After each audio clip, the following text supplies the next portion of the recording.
been a while since I posted, but most of you seen on the last video where I had the car all apart and I found that crack in the crank. Well, I finally got it finished up. I got the new block put in, I got the new crank, I got it balanced, got it all put back together, and of course I got all the little issues fixed, like the exhaust manifold that you can put those longer bolts in, and I got them tightened down. That fixed all the exhaust leaks. So it's back running good, even better than ever. And right now I'm just on 93. I'm kind of getting the motor broken in. I've got 100 miles on it. I ended up just putting all new rings and everything in it while I'm at it. So I figured we take a look at it again, take it for a ride so you can see how it performs and see what I've got.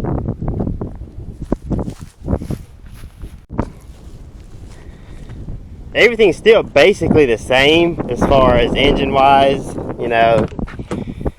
Power wise will probably be I may turn up just a hair more because I did get that copper spray on the gaskets, which is usually good for another couple pounds of boost.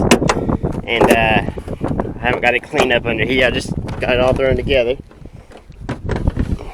There we go. Still the same turbos, and I'd like to upgrade those with a little bigger exhaust housing because I think I'm running into some back pressure problems.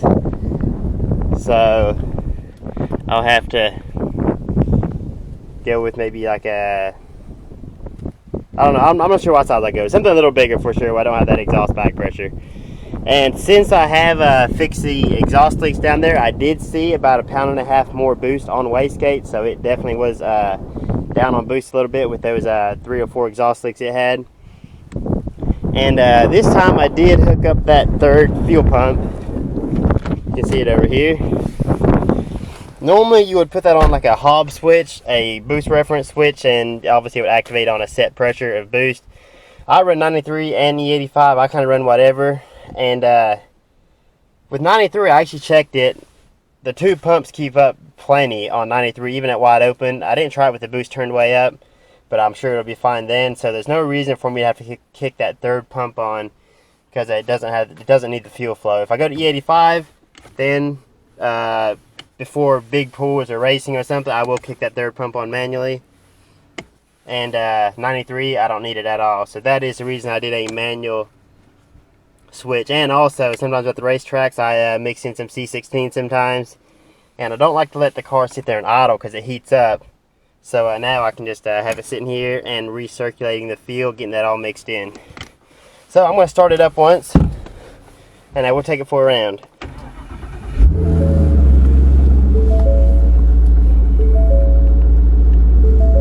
Everything looking good.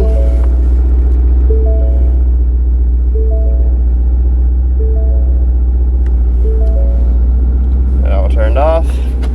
Get my data logger going.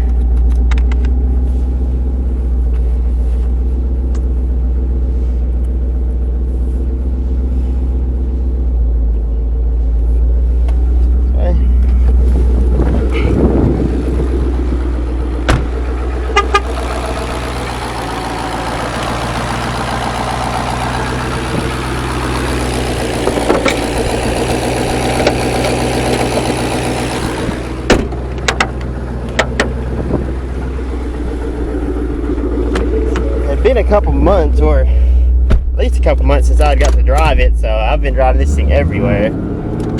Got the transmission all fixed.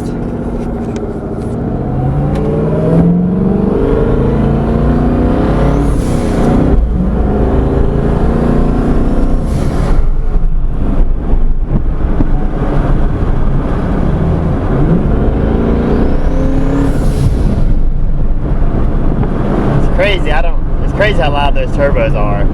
I always forget how loud they are if I haven't driven it in a while.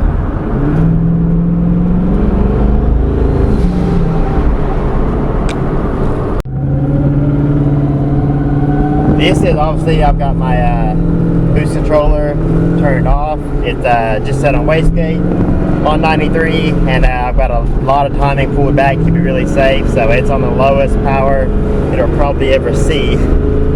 So we'll give it a try about maybe a 60 roll. This 40 rolls won't do anything at all.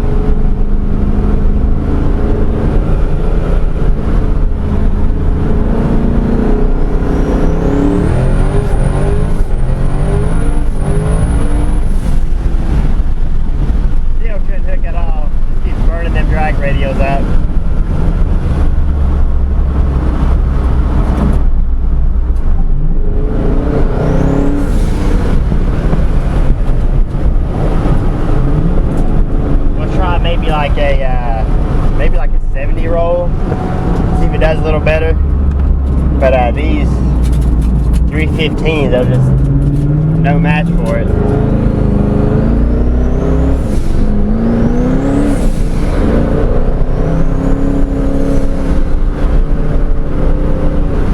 You have that little wrench light come up sometimes. I actually checked it, and since my clutch does not it doesn't get used anymore, which this has nothing to do with the problem, but obviously my clutch doesn't get used with the 400, but it still has a problem with the clutch sensor, whether it's pushed down or up. There's something wrong with the clutch sensor, and it seems to be a pretty common problem on these. Once in a while it comes up, I scan it, clear it, and then it can be weeks and I'll never see it again. But sometimes it does trigger, and I guess they make it throw a wrench because if it were a manual and the switch weren't working right, it could possibly obviously start in gear. If you did a remote start or something like that, they would take off, drive away on you, so they make sure that throw a wrench light on you for that. But we'll go turn around here and I'll try out about a 70 roll.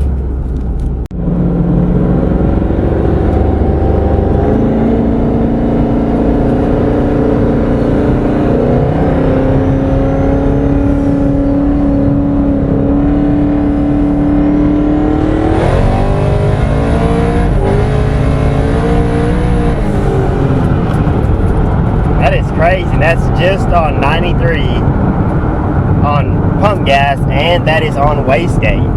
But it feels like it's running a lot better than last time, with just all the little issues fixed, exhaust leaks, no false knock, nothing like that. We'll give it a try again.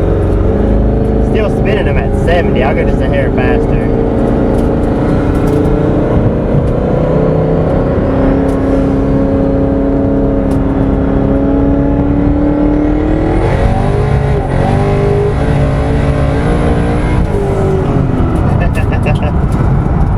Man, that is crazy.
Videos with the Mustang. I've got, of course, that 1C7 I still need to race, which he's got some issues with his right now. So we have to know to get that. And there's another twin turbo S550 that I'm supposed to be running here within a week or two. So make sure to hit the subscribe button, thumbs up, and be watching for those videos.